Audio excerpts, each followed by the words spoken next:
You're winning 2-0. What's going on? Are you not happy or just a little happy? There's still more to be happy about. You're winning 2-0. The job isn't done. Is the job done? I don't think so. If you want to be first, come play with me. If you want second, go away. What a show. What a farewell for number 24. You couldn't make this up. I remember asking him why he didn't just take a game off since he was hurt. He said, "What about the fans who saved money to see me play just once?" He never forgot his fans. He cared for you all so much.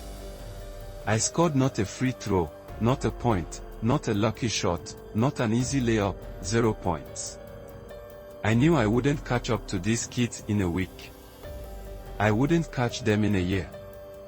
So, I sat down and said, okay, this would take real effort.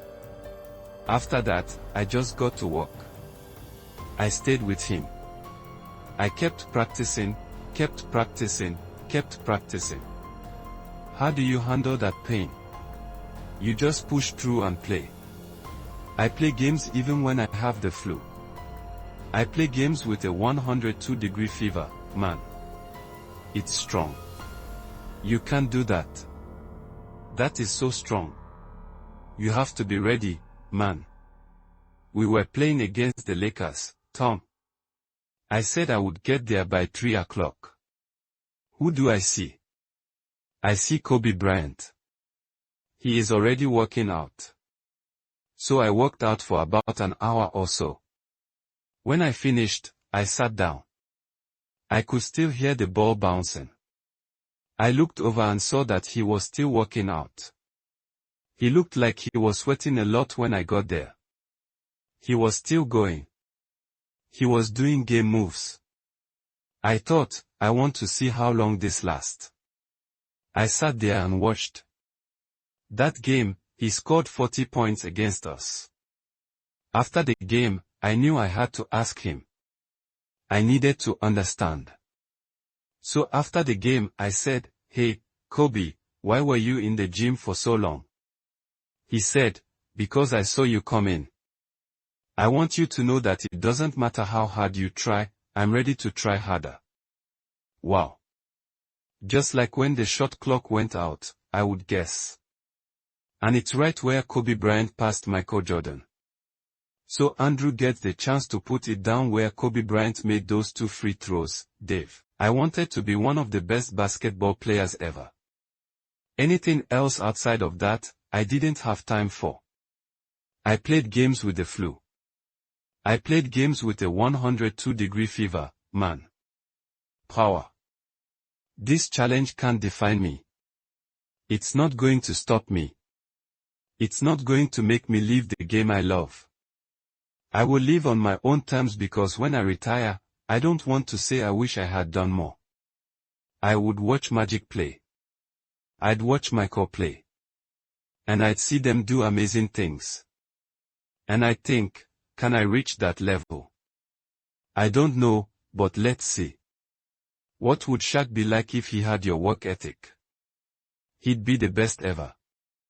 If Shaq had your work ethic, he'd be the best ever. Best ever without a doubt. He'd say that himself. For sure. I mean, this guy was unstoppable. I've never seen anything like it. It was wild. You know, a guy that big.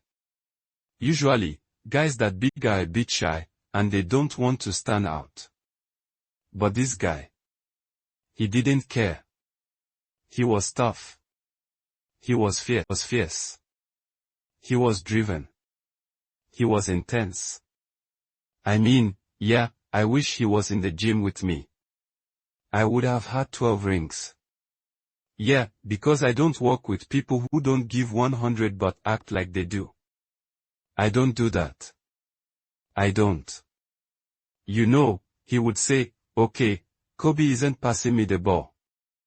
And the media would blow it up and make it a big deal. And I'm like, well, dude, if you were fit, by the time I run down on a fast break and run back and then run down again, you're still coming down the first time, dude. Like, what do you want me to do? Right. So a lot of our fights came from that. Even though he was older, you still stood up to him. You didn't care. Oh, I didn't care. From the start. Dude. From the start. I knew for sure Rick Fox, my teammates, all thought I was totally nuts the day me and Shaq got in the fight. After that day they were like, okay Kobe, you're really bold for that fight. I wasn't backing down. Listen, there is a level of respect. And for Shaq too, by the way. I know he told me that day was a big change for him because he was used to talking trash and saying what he wanted and nobody really pushing back. And when he saw me push back, he was like, this kid's wild. Okay, I can do this. At 13 years old, I made a list of players I wanted to beat. They had these rankings called Street and Smith basketball rankings. I wasn't on it because I was 6 feet 4 inches and very skinny, only about 160 pounds. I was ranked 57th. I would look at the players above me, from 56 to number 1, and see what teams they played for. So when we traveled for AU games, I had to find them. My goal in high school was to beat all those 56 players and check them off my list. When I was 13, I played a longer game. My goal wasn't to be better than you then, but to be better when it really mattered. So when we played, I would look at what you were good at and what you were not so good at. How do you play? Are you silly or serious? Are you strong just because you're bigger, or do you really think and practice? I would focus on my weaknesses, not my strengths. In summer basketball, there are many games, and not much time for skill practice. When do you improve? In games, you usually play to win, which means using your strengths. But I always worked on what I needed to improve during those games. I practiced my left-hand jump shot after games, right? So I have a plan. Fast forward to when I'm 17, and my skills are great. But that player from when I was 13 is still doing the same things at 17. Now there's a problem, right? I shot 5 air balls on national TV in front of millions. That cost us a series. And at 18, I'm fine with it. You have to see the truth. For me, it's not just about me. Sure, you feel embarrassed, but you're not that important. Just move on. That's the point. You're worried about how others see you, and it's awkward because you shot 5 air balls. Just move on, right? Then you think, why did those air balls happen? Got it. In high school, the year before, we played a maximum of 35 games. There was a week in between games, so I had a lot of time to rest. In the NBA, it's game after game. I didn't have the energy. I noticed that all my shots looked good, but they were too short. I need to get stronger and change my training. I need a weight training plan that fits an 82-game season, so my legs are ready for the playoffs. I think about why I missed shots and realize it's because my legs weren't strong enough. I believe next year will be better. We played Toronto in 2000, and Vince was doing great. My back was really messed up. But people thought I was just skipping the game against Vince. That wasn't true. No, I don't think so. So, I would be in a layup line like, okay, there are many days when you can rest and recover, but today is not one of them. Your back can hurt any other day, but not today. Today, he will see me. Yeah, I'm upset. You're playing against the Golden State Warriors, and the score is 107-109. You are close to making the playoffs. You know what happens in the game. You go up, ready to take your shot, and then, boom, your Achilles goes. A friend of mine, Nima, is here just to listen to you. He played basketball, have a dream, work hard for it, and never rest in the middle. When I joined the NBA, I thought, wow, don't work that hard. While everyone was at the cafeteria eating and chatting, I would just go back to the gym. I just go back to the gym. How can I show you that? You do it with training, right? So when I wake up in the morning, my daughter goes with me. 4 a.m. 4 a.m. My 15-year-old comes with me. We go together before school. It becomes a special time for us. That's great. Through that journey, she sees the value of kindness. And it's through those actions where I find my drive. I believe greatness means to uplift those around you. I think that's what greatness is or should be. It's not just about one person. It's about how you can encourage someone to then inspire another, creating a chain of inspiration. That's how you build something that lasts. It's not just about being cheerful all the time. Your job as a leader is to bring out the best in everyone. You have to face challenges, learn from them. Winning feels great, but losing can be exciting too because the process is the same.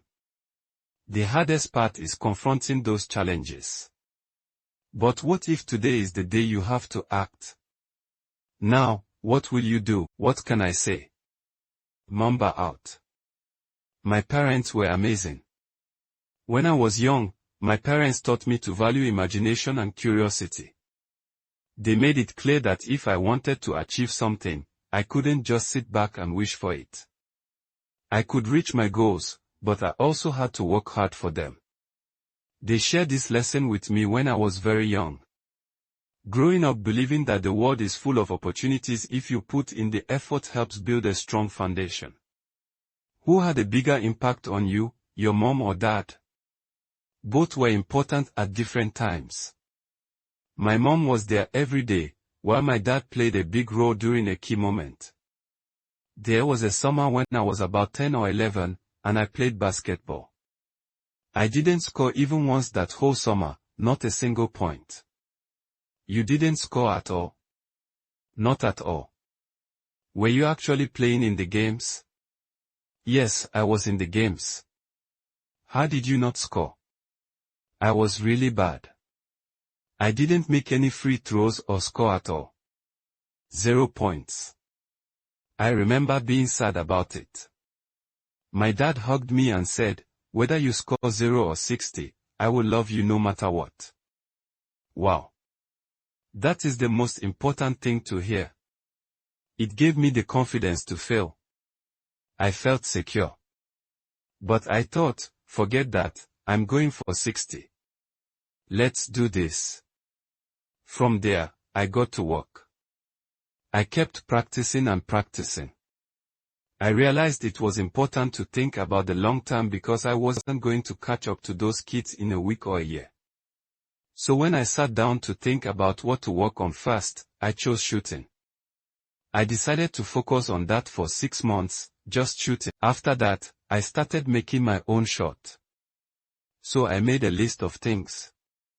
When I returned the next summer, I was a bit better.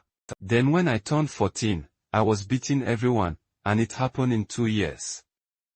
I didn't think it would happen so fast, but it did. I had to focus on the basics and the fundamentals, while others relied on their speed and talent. Since I worked on the basics, I caught up. Then my body started to feel better, my knees stopped hurting, and I grew into my size. Once you have the basics, hard work, and right attitude, adding your athletic skills makes it easy. Then it was easy. Wow. I loved the game and the challenge. I would watch Magic and Michael play, see their amazing skills, and wonder if I could reach that level. I didn't know, but I wanted to find out. My curiosity about how far I could take this led me in that direction, I think. With the 13th pick in the 1996 NBA draft, the Charlotte Hornets chose Kobe Bryant from Lower Merion High School in Pennsylvania. Great things are coming for this young man. Well, I learned that you must work hard and take the game seriously. There was a time in 2003 when Shaq was hurt. Phil called me to his office and said, "We really need you to step it up and score more." So I did, and I ended up scoring, I think it was 9 games in a row with over 40 points. 9 in a row. 9 games in a row. Then Shaq returned for the second to last game. Phil called me back to his office and said, "I need you to slow down." I asked, "Why?" "We are winning, I don't get it." He said, "Our goal is to win a championship. But if you keep doing this, we'll lose Shaq. We'll lose him. Here's some motivation. His excitement drives him, so I need you to step back so we can help Shaq move forward for June." Wow, that was the big challenge. You go from being the top player to realizing you need to help others grow too. It's hard, you have to set aside your own needs and see things from their perspective. You must decide what to do to help each player improve. It's not just a fun time. As a leader, your job is to bring out the best in everyone, even if they don't like it at the moment. He was very demanding because he wanted everyone to work as hard as he did, which wasn't fair. "You're not behind me or ahead of me, you're right next to me."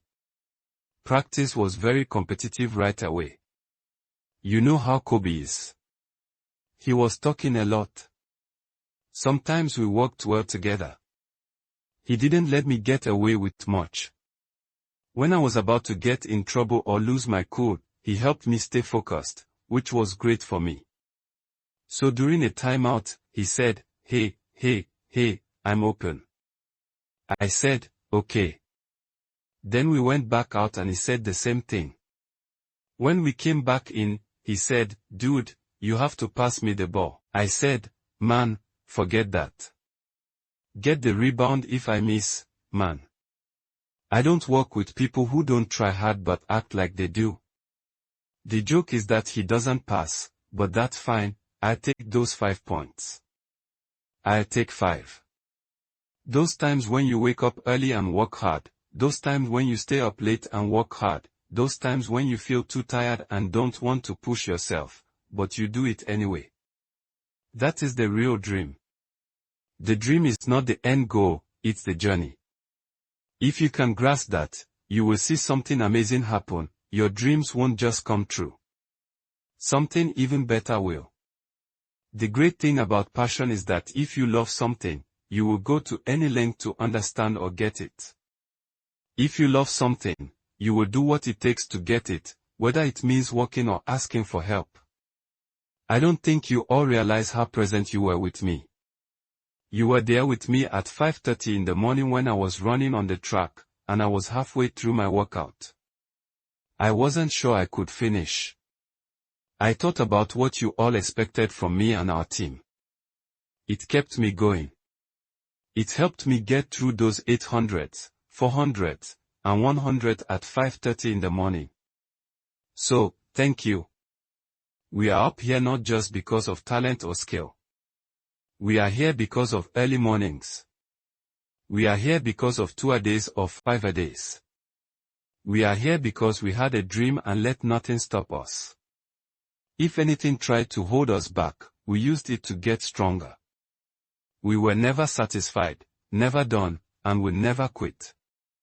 My high school English teacher, Mr. Fisk, had a great quote, "Rest at the end, not in the middle." I took that to heart. I think resting can wait until the end, but that time is not now. Thank you for this great honor and for recognizing my basketball career. But I am far from finished.